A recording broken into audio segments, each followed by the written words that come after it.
Most men today think women's power is a modern thing. They say it came out of feminism, social progress, or even cultural decay. But here's the twist. They're wrong.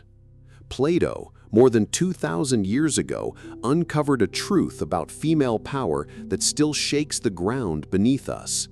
It's there, buried in his dialogues, overlooked by scholars, and quietly used against men for centuries.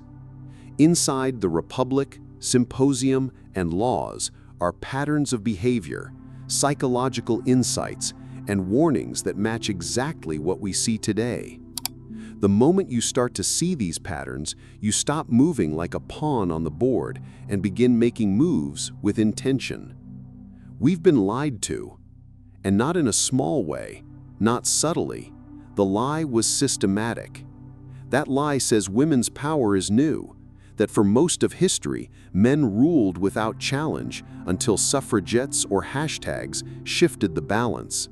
But what if I told you the oldest records scream the opposite? Picture Athens around 380 BC. A young philosopher, dusty robe, writing words in the sand that would outlive entire empires. Plato wasn't just talking about ideal states or love. He was documenting a war, a quiet, ancient war between men and women. In the Republic, he drops what looks like a myth, but is really a bombshell, the noble lie. He says rulers must convince citizens that they were born from the earth, each with metals in their veins, gold, silver, or bronze. Why? Because hierarchy needs illusion. And what's the biggest illusion of them all? The myth of male dominance. Here's the uncomfortable truth. Women have always held power. Not the physical kind men obsess over, but influence. Influence that brings down kings, rewrites morals, and sets the path for generations. Plato knew it. In Laws, he warns that when female nature goes unchecked, it destabilizes societies. Not because women are evil, but because their strategies are different. They're optimized for survival in ways most men don't even notice. Think about this story. Alex is 25, smart, principled, grew up believing in chivalry. He meets Sophia, who seems like a dream, brilliant, warm, everything he's looking for. 2 years in, she's gone. No fight, no real reason, just a text. I need space. Later, Alex finds out she had already lined up someone else, a hedge fund analyst, while still sharing his bed. He's furious, betrayed, but Plato would have nodded in recognition. In Symposium, Plato describes love as a ladder. It starts with physical attraction, then climbs toward the soul, and finally toward ideals. Women, he suggests, climb that ladder ruthlessly. A man who stays stuck on the first rung, he's just a stepping stone. And once you see this, it stops feeling like cynicism and starts looking like pattern recognition. The same forces Plato dissected, hypergamy, social manipulation, using vulnerability as leverage, are everywhere. You can spot them in your DMs, your breakups, your dead bedrooms, your divorces. The modern world didn't invent them. It just gave them Instagram filters, TikTok accounts, and tax incentives. And this matters because men who think they're in a playground usually end up crushed. The man who knows he's standing on a battlefield has a chance. Plato hid these truths inside myths and metaphors because he knew raw reality was too heavy for most men to handle. So let's put it plainly. What if women aren't the weaker sex at all, but the more powerful one? Not because they swing swords or conquer nations, but because they shape reality itself, while men simply act inside it. Think about it. Plato's universe was crafted by the demiurge, a divine craftsman. But alongside him was something else, the receptacle, a formless space that receives and molds creation. Passive?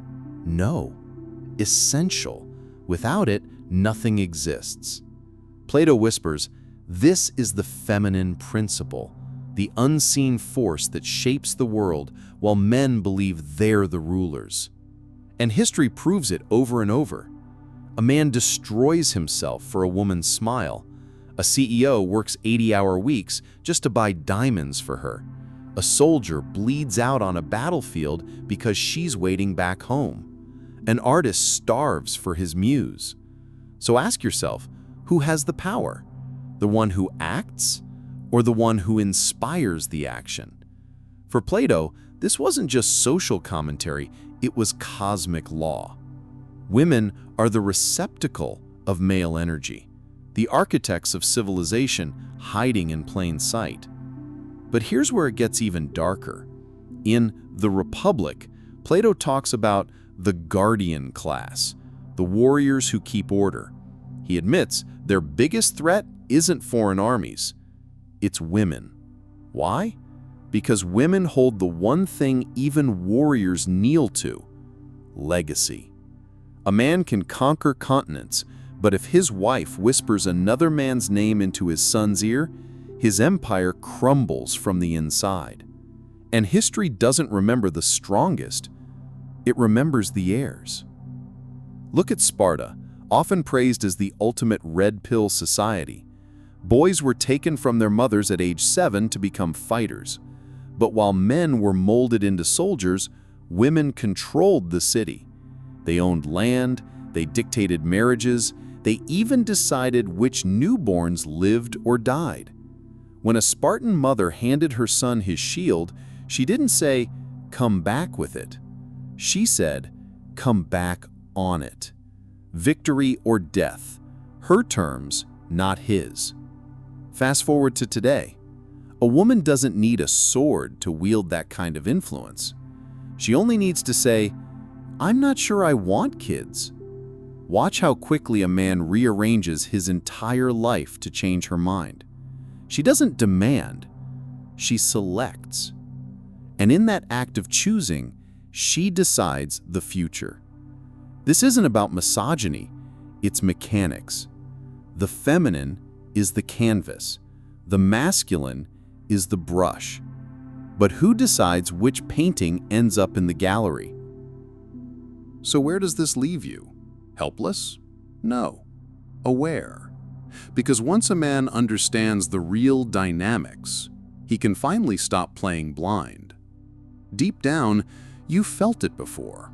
That nagging suspicion that love isn't what the movies and poems said it was. That maybe all those stories promising she's your reward were designed to keep you running in circles. Plato saw this long before Hollywood. In Phaedrus, he called love a kind of divine madness, but also a hierarchy. Some ascend through it. Most get dragged by it. Here's the truth no one wants to admit. Romance is a control mechanism. Look at the rituals. A boyfriend pleads for forgiveness after being cheated on. A husband signs away half his assets just to keep peace. A politician throws his career away over a late-night text. These aren't outliers, they're patterns, ancient ones. And Plato warned of them. In Laws, he sketched a society where men's worth gets measured by women's desires. Sound familiar? Open Instagram. What do you see? An endless stage where men are competing, lifting, earning, flexing, performing, while women watch and evaluate. The gym isn't about health anymore, it's a gladiator pit. The wallet isn't about freedom, it's a bidding war. And the moment a man stops performing, he's replaced. Next. But here's the kicker. The real trap isn't even female nature. It's the lie that you can win the game. Symposium makes it clear. Love is a ladder, and most men are just rungs. You're told to climb, prove yourself, show loyalty, earn her devotion. But the higher you climb, the clearer it gets. This ladder was never meant to reach the top. It was meant to keep you climbing. Take the myth of Orpheus. He descends into the underworld to bring back his wife. The gods give him one condition: don't look back until you've both returned. At the last step, He glances behind him, and she's gone forever. The lesson isn't really about trust. It's about the illusion of control. No matter how much you pour yourself into a woman, the moment you turn your back, she can vanish. Not because she's cruel, but because that's how the mechanism operates. So what's the escape? First, stop playing on her terms. Plato's radical solution in the Republic was to abolish the family, tear down private attachment so men wouldn't become slaves to passion. Extreme? Of course. But the principle is worth hearing. If your happiness depends entirely on another person's approval, you'll never be free. This isn't about hate, it's about detachment. The moment you understand love isn't salvation but a transaction, you start to reclaim power. Not by dominating her, but by outgrowing the need for her validation. Imagine two men. The first spends his life molding himself into her ideal. The six-pack, the six-figure salary, the blend of funny yet sensitive. She leaves anyway. He collapses. The second man builds a life so complete that her presence is optional. She stays, not because he begs, but because she feels the gravity of his absence before it even happens. That's the essence of sovereignty, and Plato hinted at it in the allegory of the cave. Most men sit chained, staring at shadows of intimacy, illusions of romance projected on the wall. They mistake manipulation for meaning. But the man who breaks free doesn't rage against the darkness. He simply stops feeding it his light. History's most dangerous men all had one trait: they couldn't be controlled by women. Marcus Aurelius, for example, wrote his meditations while his wife openly betrayed him, never once lowering himself to acknowledge it. Beethoven, deaf and furious, composed masterpieces for an immortal beloved who never truly existed, needing her less with every note. Nietzsche, after being discarded by Lou Salome, wrote his most haunting works, muttering, "You go to women, do not forget the whip." Not as a threat, but as a warning. Her greatest weapon is your dependence, and the whip is what snaps when you refuse to break. The brutal arithmetic is this: her power equals your need. Your power equals your ability to walk away. But real indifference isn't a tactic. It's not a line you rehearse or a mask you wear. It's the natural byproduct of having a mission bigger than her approval. Plato's philosopher kings didn't chase love, they defined it. So ask yourself, what world are you building that matters more than being liked, more than being chosen? There's a threshold every man eventually reaches, a moment where he realizes he's been bowing to the wrong altar all along. Not the God of love, not the God of success, not even the God of revenge, but the God within, the form of the good, as Plato called it, the highest reality, the light of the sun that makes all shadows visible. Translated into life today, it has another name: self-ownership. And here's where the road splits. Most men spend their entire lives chasing validation, her admiration, society's applause, the trophies of a game they never asked to join. They are prisoners in Plato's cave, mistaking flickering shadows for substance. But the man who wakes up does something radical. He stops asking permission to exist. Think of Diogenes, the mad philosopher who lived in a barrel.